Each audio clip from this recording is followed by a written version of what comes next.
Hi, welcome to Otaku Stroll, presented by Nerds and Beyond. I'm Katie. And I'm Lindsay, and today we're talking with Joe Zieja. You might know him for roles like Wriothesley from Genshin Impact, Claude from Fire Emblem, and Kazutora from Tokyo Revengers. We discussed his voice acting academy, his time in the military, and the edibility factor of Crocs. Stay tuned. We're here today to finally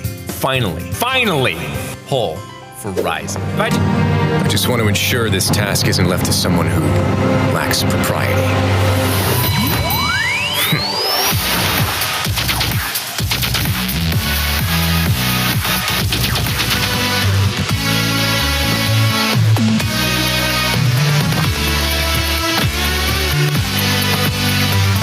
Yet we have the strength to scale the walls between us, to reach out our hands in friendship so we can open our true hearts to one another.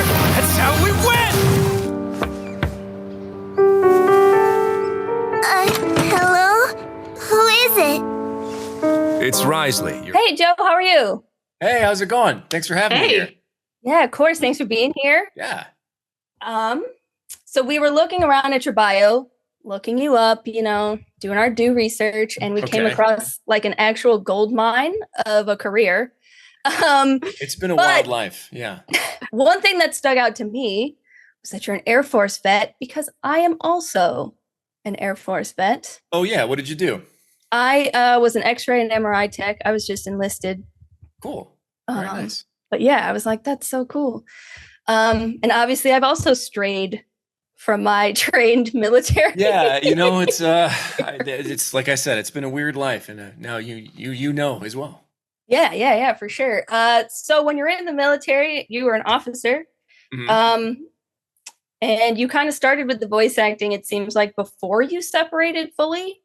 Not really, actually. I separated, well, it depends on what you say. So like in 2012, I left active duty and became a reservist. So when I got my first voice acting job, I was a reservist, but my full-time job was working as a contractor for the government. So, I did the whole 1 weekend a month. And the voice acting career took off so fast that I eventually left the reserves. It was too risky to have like the idea of like, hey, you need to take a 6-month break from your voice acting career to go deploy. It was just too risky. I couldn't do that.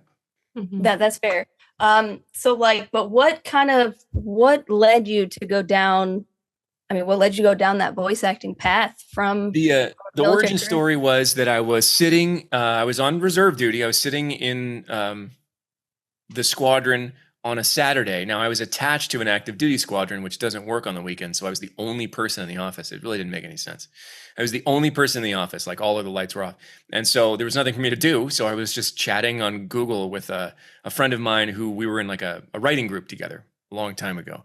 And I was like, I've always wanted to try this. And he was like, well, have you ever heard of this website? My company used to hire like marketing video voices from here. It's not exactly like anime or games or anything like that, but it's interesting. So I said, okay, that's interesting. So I went home and I auditioned for one job based with like some equipment that I had as a hobbyist musician. And I booked it, which was a cartoon panda speaking Arabic to children. It was like I can't remember if it was a learn English or learn Arabic thing for like little kids. So like now I'm minored in it in college. I'm not anywhere near fluent and it's all rusty now. But yeah, that was pretty cool. Like booking that job and being like, well, that was interesting. Can I do that again? And so then I basically snowballed over the next 8 months, auditioned for everything I could find on my own. I have no acting training. I have no acting background. I did not have an agent. I did not have demos. I did not have a coach. I just went crazy auditioning for everything. And within 8 months, I quit my job. Well, I went part-time at my job and then I phased out. That's awesome. Wow. Well, now speaking of training, I think it's amazing that you have your voice acting academy. That seems like such a great resource. Can you tell us a little bit about how that came about? Yeah. So for years in my career, I'd get people being like, hey, do you coach? Hey, do you coach? Can I coach with you? Et cetera, et cetera. And I just like, it wasn't for me. I was so busy working as an actor that like coaching was just, it was not a good idea for me from a schedule perspective.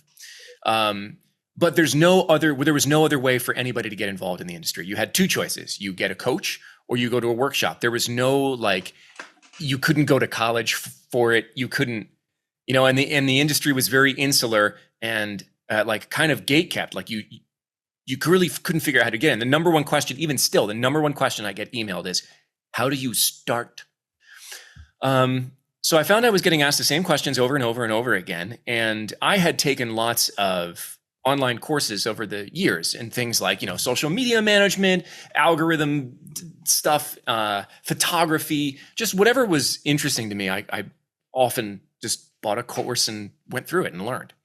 And I was like, well, what if I do that for voice acting in a way that takes basically my entire career and the career of many people and builds a foundation? Because when you go work with a coach, you don't get like you work on a piece of copy and they're like, okay, that was a great commercial read. Let's talk about your commercial read. But like nobody answers the questions. How do I build a studio? How do I make my room sound good? How do I find work? When do I get an agent? Do I need an agent? How do I make a demo? Can I make my own demo? How do I do that? How do I, like what are some advanced audition techniques? How do I manage myself on social media? What the hell is a promo? All those things that like nobody knew, or you could get them in drips from a coach in a very expensive way over time. So I basically made this video-based course that was everything you needed to know from soup to nuts.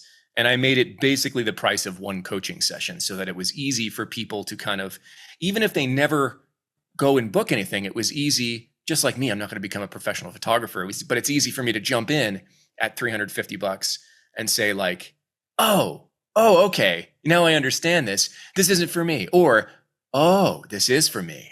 Now I'm equipped to go do that and be the best and most passionate advocate of my own career rather than like waiting for someone in LA to like discover me or something like that.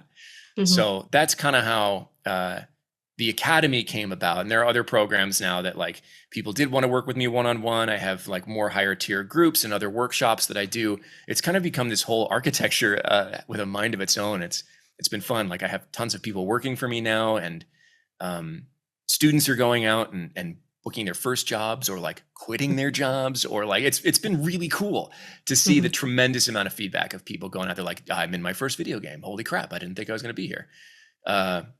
It's just my goal was to make it very accessible, regardless of whether or not you wanted to be, the next Nolan North or just a guy who had one commercial on the radio.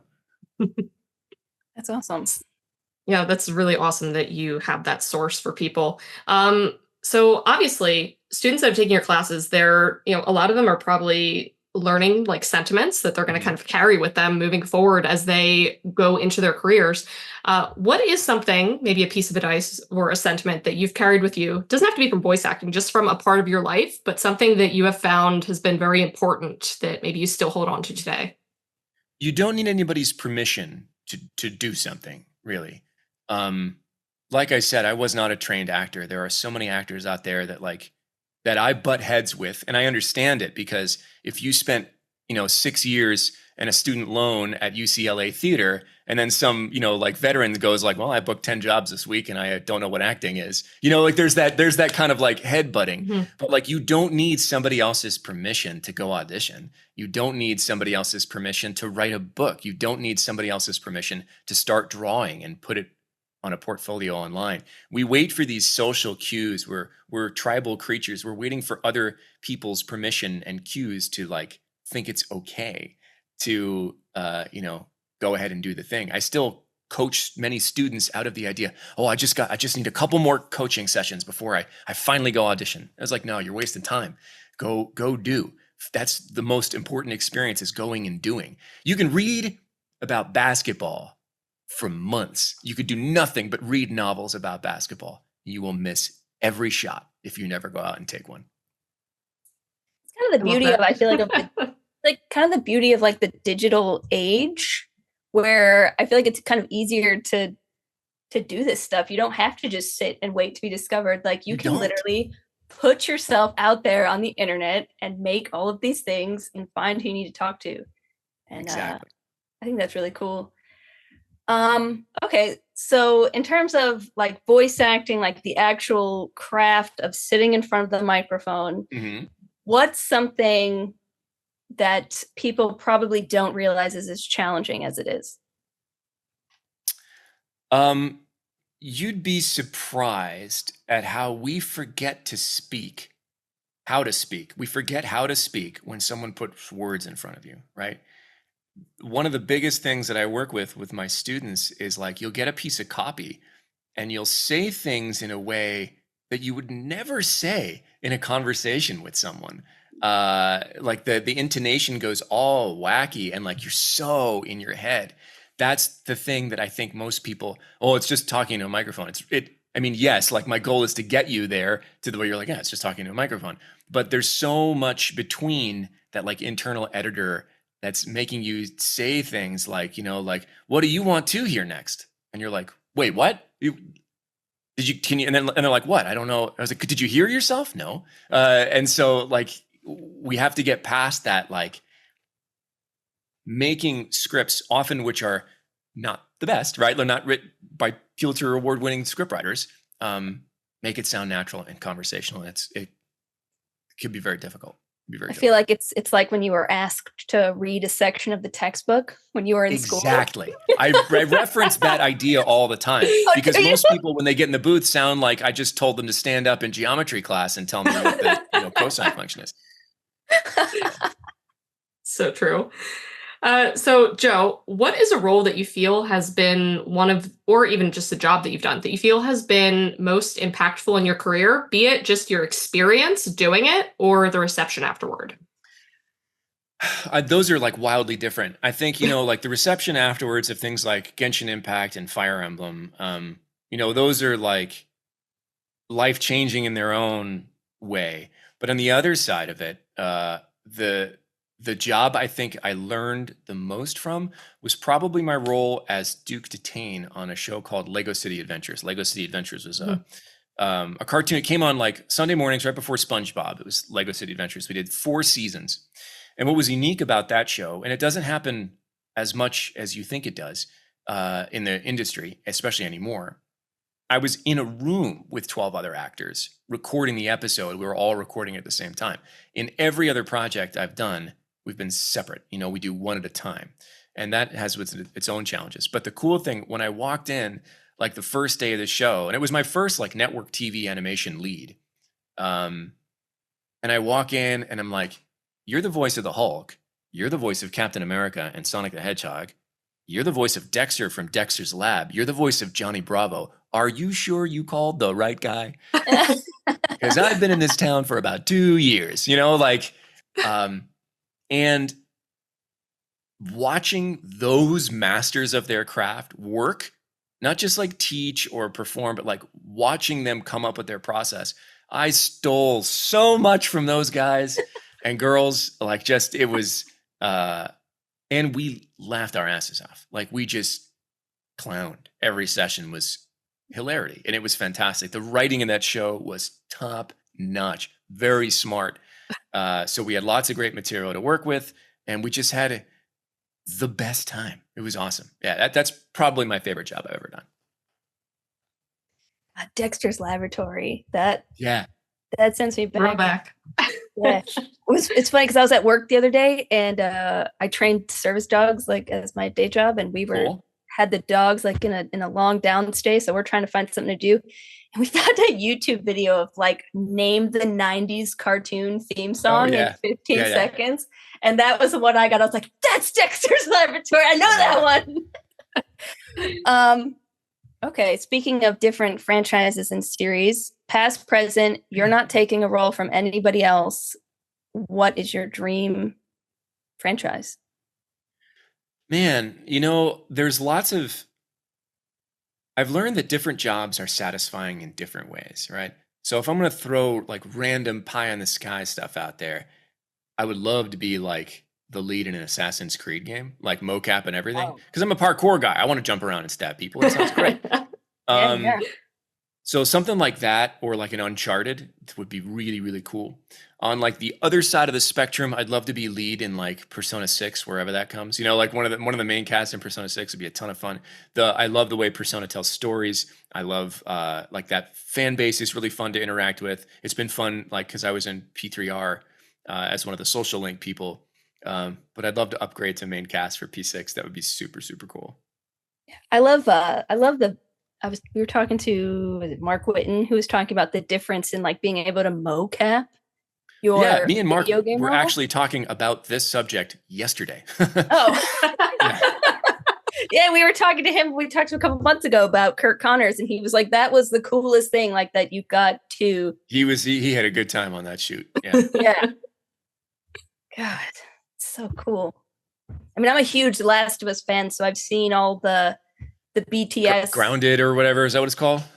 The Last of Us. Yeah, Last of Us. The Last of Us documentary is yeah. called Grounded or Grounding or something. Yeah, like and that. just like seeing them all with everything on, and like I do feel like it adds a great element, like when you're sitting there face to face. And it's actually, I find because I've done plenty of mocap, I find that to be more difficult than just like acting, because now there's no props and like you're literally in an empty bubble. Yeah. And you're like, play pretend, like that can be difficult. Play pretend and don't cross your arms and don't put your hand on your face and don't get close enough to the actor where you bump head cams. Yeah. And you're in a weird Now be spandex realistic. suit. You're in full spandex, Green Man suit. Yeah. You have every crevice of your body exposed to everybody else in this room. You understand very quickly whether or not you look good in Lycra. And Dignity gone. Yeah, and then they're like, now we're all looking at you. Go, have fun. So we wanted to chat a little bit about Genshin. Let's do it. I have to say, I blame Wriothesley for my Genshin rabbit hole. He set it off. You are not the first person to tell me that. A lot of people are saying that Wriothesley got them back into the game after they thought they had cleaned themselves up. I literally, I signed up and I was like, all right, this is cool. And then he got announced and I was like, oh, okay, here goes the next few months of my life, I guess. Yeah, but I get it. Now you're I had just, yeah, I had just come off of a Tokyo Revengers binge. Oh. So I literally, like, the first thing I said was, Kazutora. Like, it, yeah, I guess really threw me for a loop there. Very different people. So different. Yeah, but your voice immediately. And also you're in good company because you have a Wriothesley main and a Nuvolette main here. So yeah, excellent. Good. But I wanted to ask, so how did you go about when, recording Wriothesley and preparing, creating kind of the diction and the inflection for the way that he speaks? So contrary to popular belief, most of the time we don't have the opportunity to prepare. Mm-hmm. Although I may have gotten the Genshin scripts beforehand, I don't quite remember, but for the most part, you never get the scripts beforehand. And many times you don't even know what you're working on until you get into the booth for the first time, until you book it. With games in particular, games have had so many actors do really dumb things and leak things and like leave their audition scripts places and just be dumb actors. So like, stuff gets leaked and now like video game companies, like you have to sign an NDA every time and your auditions are watermarked and you can't print them. And like, it's all that kind of stuff. So there are many times where like, I don't know what I'm doing until I walk into the booth for the very, very first time. And they go, oh yeah, you're working on whatever. And I was like, okay, cool. So what that does is it often makes your audition the final product, because most of the time, because I've cast projects myself, right? So a casting director is going to listen and go, oh, that's the guy, right? And then you get into the booth and your only real starting direction is do what you did in the audition. So realistically, like your creation of the character happens when you send the MP3 to, your agent or the casting director or whatever. And then everything after that is just small tweaks. Wriothesley, Wriothesley, that game was codenamed. I didn't know what it was. Although after a while, word starts to get around and you sometimes know like what code names are what games. In this case, I don't really remember. But I remember the description of Wriothesley in the sides, reminding me of a warrant officer, which Katie, if you've ever worked with warrants, we don't have them in the Air Force, but I worked in a lot of joint units. And so like a warrant officer is somewhere between an enlisted and an officer, and they have very particular jobs. But one of the things that sort of sets them apart is they are both very good at their jobs and very reluctant to do any work. It's like always like this idea that like warrant officers have they have two hats, right? Literally, like physically they have two hats, and one of them they leave on their desk so that no one can tell they've left the office. But really what they've done is gone home, right? Like they've gone home because you have to wear your hat outside in the military. Yeah. So they've gone home and they leave their hat on their desk so everyone just assumes they're busy. So I kind of took up the idea of like a grumpy old warrant officer and applied that to the sides, because a lot of it was about like the sides, the audition sides had a lot of verbiage to do with like filing reports, and Wriothesley being like, well, just take this last page and throw that out and then send it in, right? Like delete all this information and then we'll be fine, right? So it was the idea that like I'm going to skip over a lot of rules, but still be professional. And so that's kind of like how I zeroed in on Wriothesley. And it was unique because when we got to the first session, the first thing I did, the first thing out of the gate ended with him saying, if the Duke wants somebody dead, he needs no justification. I was like, well, this guy's kind of a jerk. Like he just basically said he's like this slumlord, right? Like they can murder anyone. That's a really interesting twist on this guy that was supposed to be about all justice, but it had to do with like the fact that we did the scenes in a different order. And then when I got the script, like I found that it was actually written quite formally. Like his language was intelligent and precise, and would often use phrasing that wasn't very casual. But the voice that I had given him was quite casual and very laid back. So that's how we got this like unique blend of him being like quite intelligent, but not really worried about anything. Like, like that, like he was very smart, but like, whatever, take 2 pages out of that report and throw them away was Wriothesley's idea. And so it was a cool meshing. And I don't have like these kinds of stories about all of my characters. Many times I just go in and I just do what I did in the audition. But it was a cool mismatch of what I expected the character to be based on the audition and the first scene. And what came out in the script is I realized that he was quite well educated and not a bruiser, right? He's not like a brawler, even though he's a boxer, but he's got fangs, you know what I mean?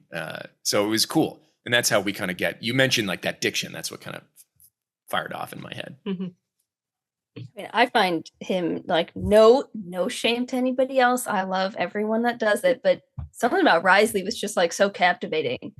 And I think that was part of it, was that like he talks so prim and proper, but like he's just so chill about it. Yeah, like, they gave me a long leash for that role, which I really appreciate. Chris Vallejos is my director, and he really let me lay back and did not manhandle that session at all, and it created a cool environment for us to kind of collaboratively create him. Mm-hmm. That's awesome, because he's amazing. I don't have him yet, but he'll come home.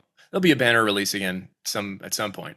Yeah, I hope so. I started playing after his release, so I haven't even had the chance to get him. So I just run around with New Villette and her Wriothesley, and the boys are back in town, I guess. Yeah, that's cool. So what is it? The Genshin fan base is huge and it's passionate. What was it like being welcomed into that group? It's interesting. And to speak candidly, one of the things that I found really contrasty, that's not a word, but between Fire Emblem, like the biggest fan base that had connected with me was Fire Emblem. And then like there's a fan base that connects based on like my YouTube and like TikTok content that doesn't actually know me from Fire Emblem, but let's like just comparing, contrasting fandoms. It was really interesting to go from like a very sort of careful fan base to one that was like, let's talk about Wriothesley's ass, like as in it. And so it became really like interesting for me, who like sexualization of characters is not part of my brand, right? Like I'm very sex positive. I think we should all talk about it more, but from a public facing perspective, because I have lots of fans that are minors, I don't talk about sex publicly as like a brand policy. And to have people come at me with some like really lewd like a commentary on Wriothesley and like what they thought about him, which again I think is fine. I'm never going to yuck somebody's yum, but like it was really interesting to feel like, okay, I need to be a little different engaging with this fan base because I need to maintain, like I'm a professional actor, right? And I never want to blur those lines at all. So being connected with the Genshin community and making content that like communally makes fun of stuff, like that's what I did with Fire Emblem, was I just kind of made fun of everything together. And we all laugh at it. And then doing that from a Genshin angle and still being engaged with the fan base, but being careful not to like cross lines because everybody just wanted to talk about his butt, was an interesting challenge and a welcome one. It's not like I'm not poo-pooing the fan base at all. I'm not saying that the one fan base is worse than the other at all. No way, shape or form. Just different and presenting interesting challenges for like the way that I interact. But for the most part, like there's obviously the Venn diagram has gigantic overlap between Fire Emblem and Genshin. It's just like there's a different flavor to Genshin than there is in Fire Emblem, and both are great. A little spicier, or yeah, Genshin could be a little spicier. People like, but you know what? Fire Emblem fans can be spicy in their own way. Like, watch me make a comment about how Edelgard is evil, and you'll see people like rise up and like get ready for physical violence. It's interesting to see like the characters of different fandoms and like what will rub people the wrong way, what will like make people laugh or not laugh, and it's always interesting. We're all just humans doing this interesting dance of how to socialize each other properly. Well, I'm always here for your anti-Paimon content.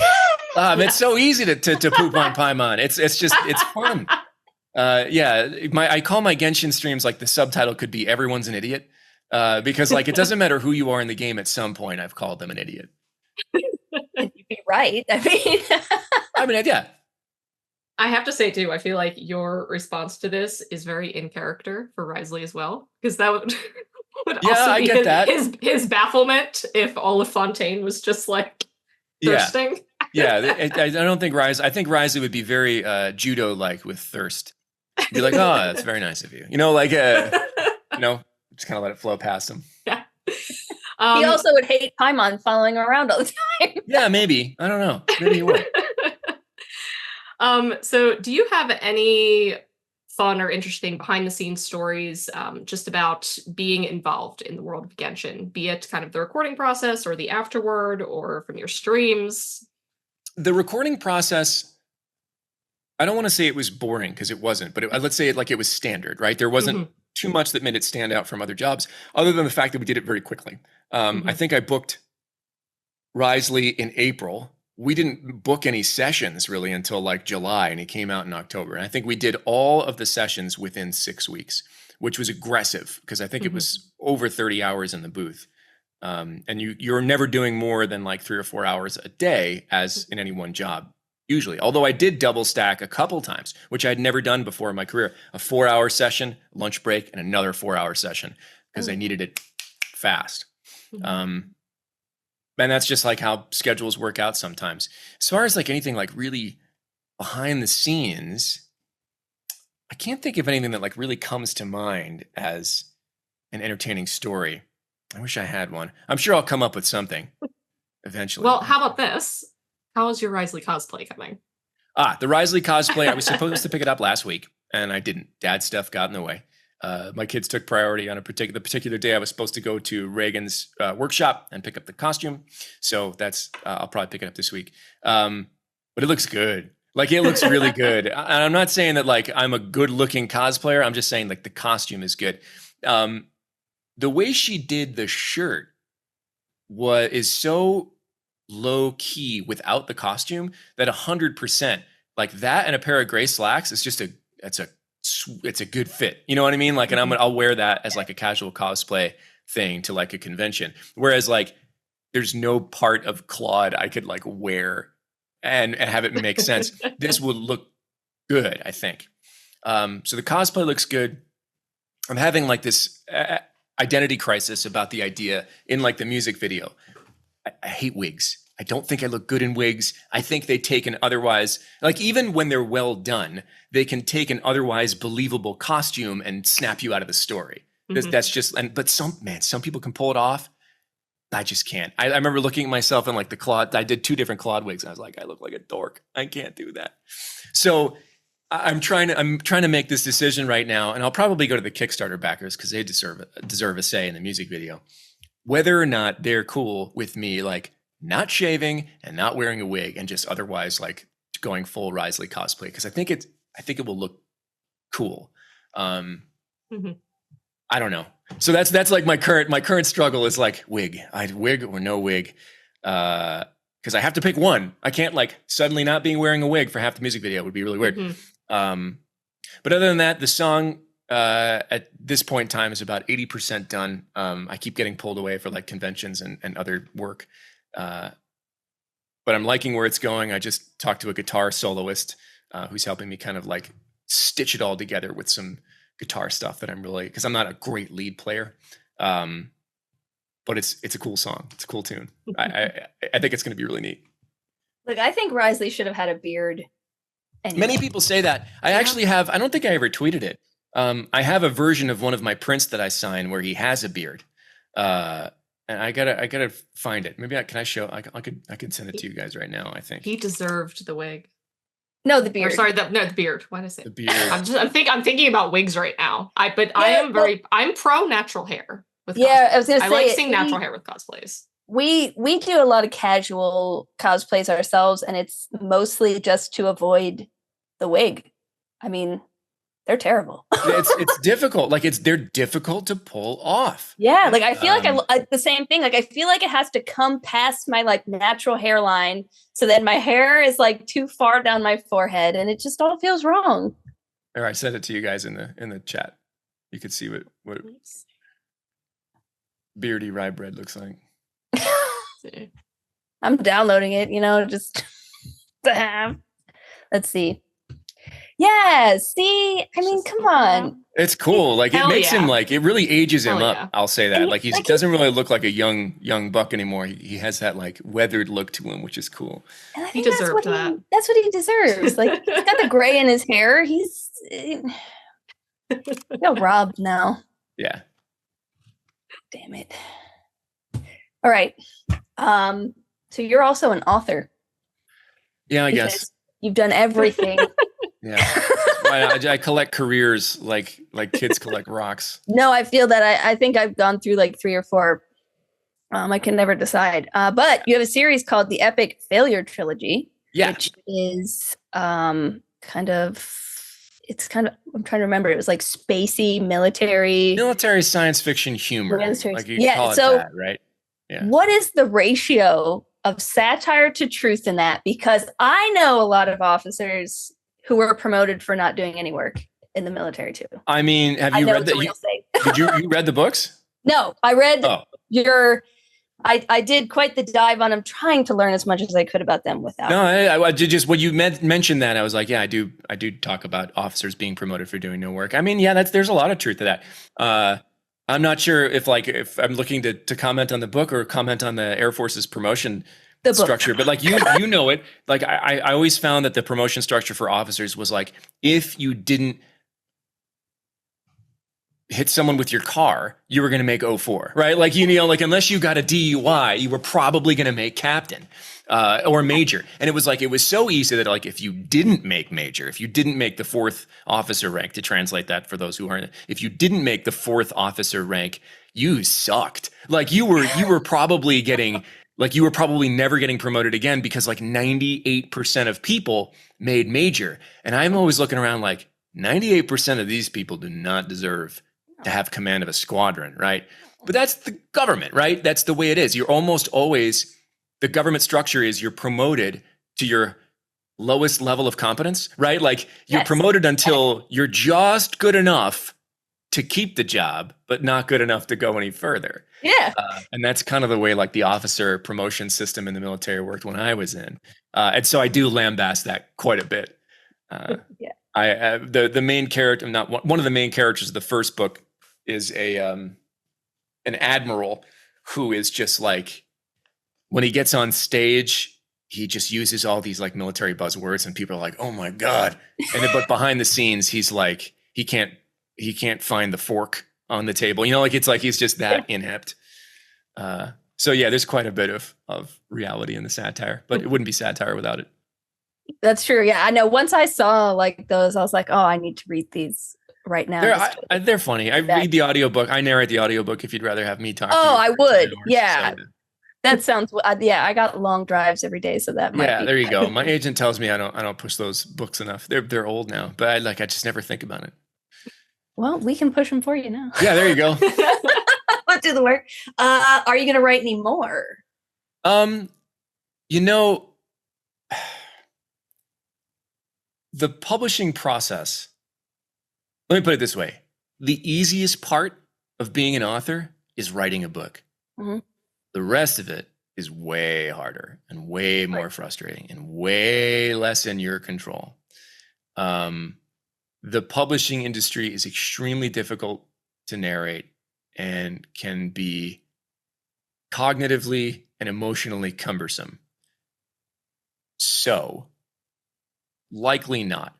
However, like writing doesn't just leave you. It's like there are many days where I'll have, I texted my wife and I was like, fuck, I have an idea for a new series. She's like, why is it a bad thing? It's like, because I think I have to write it. And like, A, I don't have time for that. B, unfortunately, like we all want to do art for the art's sake, but there's certainly like a return on investment that you have to consider when you put dozens and dozens and dozens of your life, dozens of hours of your life into writing a book. And then you don't see the return because once you let it go, it gets fumbled. Or it just doesn't it doesn't get the traction. Or I could go spend, time in the booth, make that craft easier, book more work and have that be more instantaneously gratifying. So like being an author is a very long game. As a mid-list author, because I ain't no Brandon Sanderson, right? Like I need a large library and I need to have like my own marketing engine behind it. And it's just, the onus is very much on the author. Even with big publishers, I published with Simon & Schuster. The onus is very much on the author to make your own book successful. And there's a part of me that's like, well, if I don't have the time to dedicate to do that, then I won't do it at all. Mm-hmm. That doesn't mean I haven't started and stopped several books since I published my third one. I've actually written probably like 8 or 9 novels at this point in my life. So someday, maybe when like life slows down a little bit, maybe. That's fair. Fair enough. Yeah. I mean, like writing a book is something that's on my bucket list, but I think like the things that have stopped me are like exactly what you said. Like I'm not good at marketing. I don't market myself. I feel awkward marketing myself. Like, because it's weird walking up to and being like, I wrote this. It's so great. Yeah. Sales has a bad rap in our culture for good reason. Right. Yeah. But, one of the things about like marketing my academy, I realized that like, you're not like nobody buys things involuntarily, right? Like you're not forcing them on people. All you're saying is like, look, I have this thing that I think is valuable. Do you think it's this valuable? And either your answer is yes or no. And you have to be like more comfortable with the idea that like of selling, of just like trying, you're not really like selling, you're just trying to advertise something of value to somebody, and then they get to make the determination whether or not that value exchange is worth it.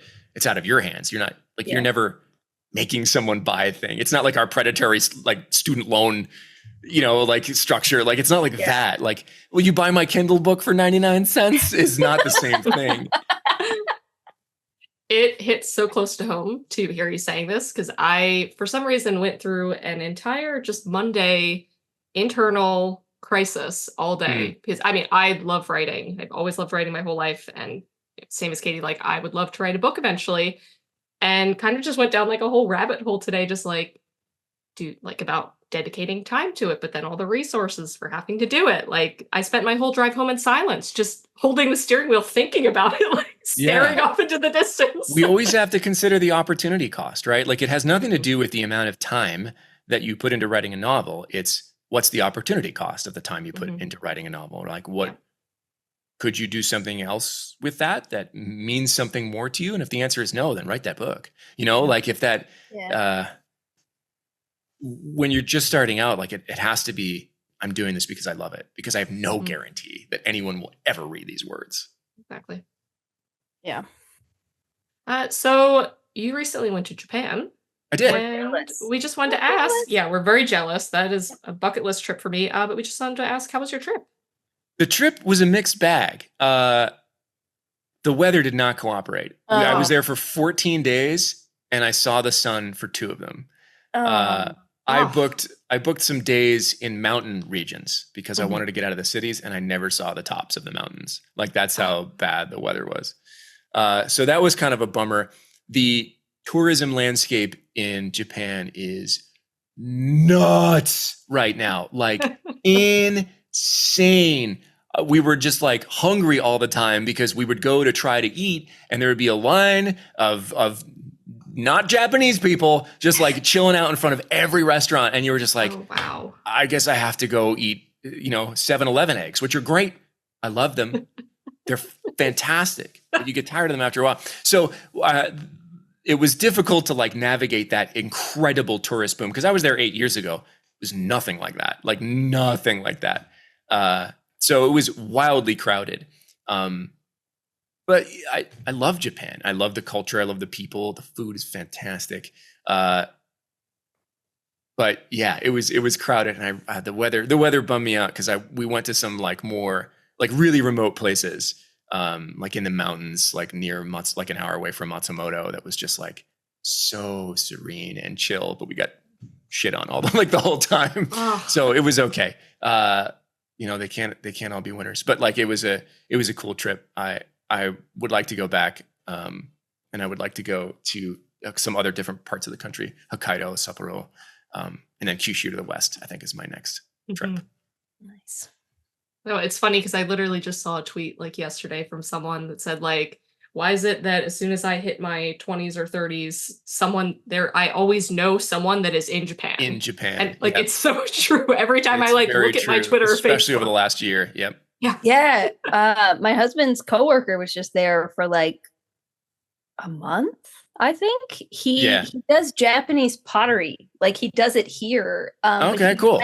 He went over there to like learn from this guy. He was like staying with this guy who was like teaching him about that sounds Japanese awesome. Pottery. Yeah, it's so cool. And then I was like, well, when's he gonna go like buy me a Gojo figure? And that's a joke. Yeah, right? I was like, never. You need to get over be a weeb. I need that.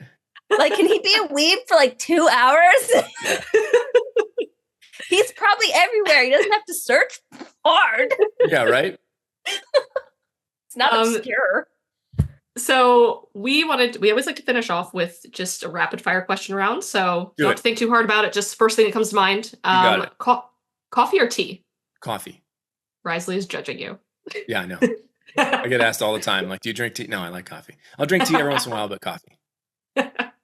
I will say that she didn't warn you. Some of these get contentious towards the end here. Okay, we'll contend.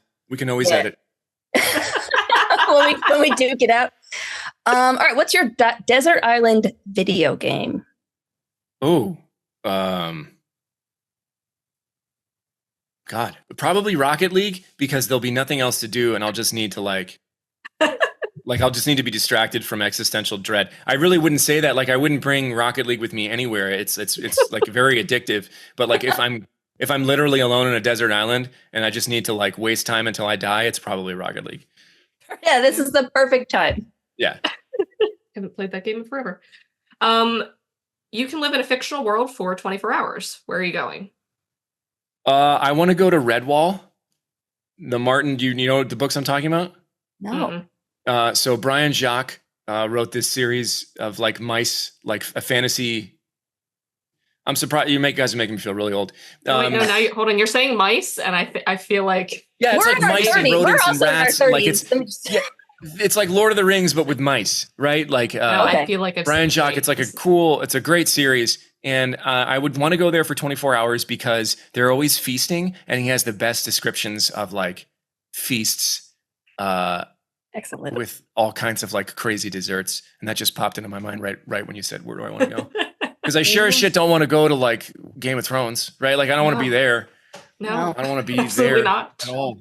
You had me at Lord of the Rings. That's always my choice. They're great books. I'm surprised there hasn't been like any media made with them because the stories are great, the characters are great. It'd be really great for like 8 to 10-year-olds, 7 to 10-year-olds. Mm. All right. I'm going to get my daughter into it. She's 7.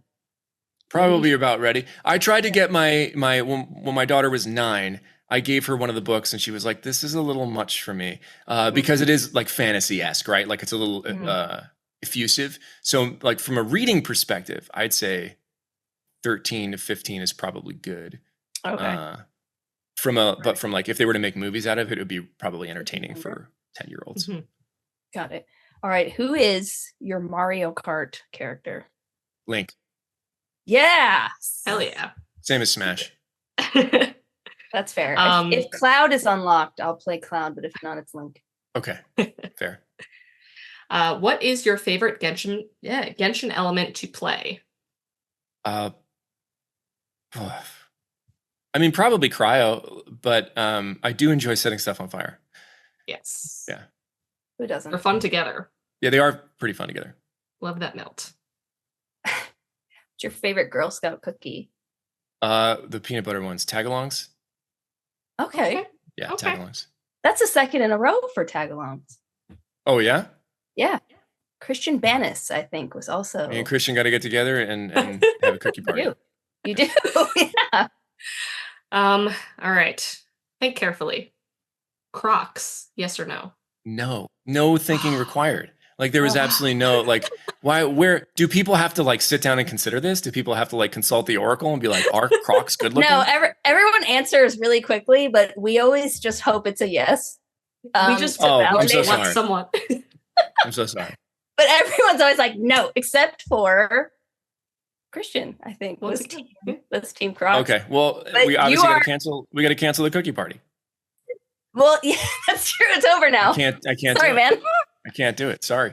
Yeah, everyone else was an immediate, just like absolutely not, never. Yeah, no. Can't you eat them? Like, wasn't that the thing when they came out that they were like edible, like they were digestible, or is that maybe it's like an urban myth? We don't have a lot of urban myths What? anymore because the internet exists. What? But yeah, I Hang on. can't say I've heard that, No. but I'm gonna Google Can you it for eat- sure now. Crocs. Was this like pre-Tide Pods? Where is this on the Tide Pod timeline? Someone tested the theory. He boiled it for 90 minutes and consumed 2 normal steak-sized bites with a sriracha dipping sauce and had no noticeable digestive discomfort. But this was a rumor, yes. And so there's like articles on Vice that are like, "Can you really eat Crocs?" Oh my god! Wow. Well, maybe There's a this whole video Reddit thread. will- Are Crocs edible? This article's is it titled "I ate my Crocs." Yes, Crocs are edible. It's not supposed to taste good. I feel like that's like eating Play-Doh. Yeah. Like I I'm knew not here to kids give who eat nutritional Play-Doh. advice. That's not be in your eating mine. repertoire. No, it's not. All right, the final one is it. This one pits Lindsay and I against each other. I will say that I'm on the losing side thus far. Pineapple on pizza. Yeah. Oh man, has anyone been on my side? I feel like I have. Why no are people gatekeeping pizza? I mean, I don't care. If I It's would just look, like, no. If I you want to put eat it on Crocs, your pizza. if I want to put Crocs on pizza, A, non-toxic, we've just established. B, it's my pizza. No, I'm not saying they don't belong. I'm just, do you like it on pizza? Oh, okay. I thought because some people are really passionate about the whole pineapple. Like you say, like it's like you snap spaghetti in front of an Italian and they throw a table. You put pineapple on pizza in front of somebody and like they get really no, mad. I don't care if you do it. I just don't want to eat it. Oh, okay. Well, So it's that's like fine. personal preference. Do you eat pineapple on your pizza? I guess we should say. Strangely, I only eat pineapple on pizza from Papa John's. And I don't know why that is. Like, I don't know where in like my life's canon this became like the thing, but I don't order it anywhere else. I can't explain it. I refuse to investigate. I only eat, I'll eat pineapple on pizza wherever. I love it, but Yeah. I really only actively get it from Domino's. See, Don't know it's why, a weird but thing. Like there's like a specificity Don't to know it. why. With Yeah. jalapenos, though. That's spicy and sweet. That sort of makes sense. Yeah. Sounds terrible. It's Wait, with amazing. ham or no? No. Okay, so I do ham and pineapple. I don't do jalapeno. And my husband You does have all to three. He does crushed pineapple though. Like not the tidbits, like crushed pineapple. How physically do you crush pineapple? Like when you He buys it that way. Yeah, but like if I crush a fruit, you don't call it, you just call it squished. Like who serves crushed strawberries? That doesn't make any sense. Isn't that strawberry puree? Yeah. So why like Pineapple puree. So you're telling me he has a sorbet on top of his pizza? Like I don't know. How like, do you crush pineapple? I don't get into it. I'm like, that's all on you, dude. That's I like a don't specific know if I verb. can do I'm just that. not on board with that. It's weird. I'm not going to have pineapple pizza. with you guys. Maybe this is part of why I'm so baffled by pineapple on pizza, because he's putting crushed pineapple. I don't like, does he dry it first? I could see like if you dried pineapple, then you could No. crush it. Otherwise, you're just squishing it. It's just like the can of crushed pineapple onto the fucking pizza. Is this grounds for divorce? Are we all? I think you guys need to sort this out.